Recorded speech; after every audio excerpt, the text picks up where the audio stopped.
Yang face mask ni dia ada kiri kanan bahagian filter dia ni. Setiap kali udara yang korang sedut akan masuk dulu dekat bahagian kiri kanan ni dan korang akan terus sedut dekat bahagian sini. Jadi setiap kali udara yang korang sedut akan bebas daripada benda-benda yang berbahaya. Dia punya filter ni kalau korang tak nak pakai yang filter tapis debu macam ni, korang boleh pakai juga filter yang jenis boleh tapis gas yang bahaya. Tukar je dia punya filter ni. Dia punya mounting ni sama saja. Yang filter tapis gas tu dia lebih besar sikit dia punya body. Kalau yang filter pink ni dia lebih nipis dan dia lebih ringan.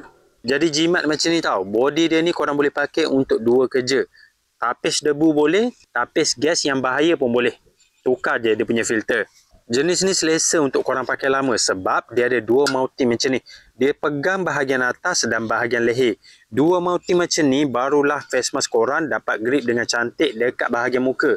Kalau ada satu mounting saja, korang akan rasa face mask ni dia mudah gerak. Sebab mounting dia ni tak dapat grip dengan cantik kalau ada satu je. Sebelum ni saya pakai yang mounting satu. Bila saya upgrade, saya terus cari yang mounting dua macam ni. Baru lebih stabil. Korang boleh check face mask ni dekat link video.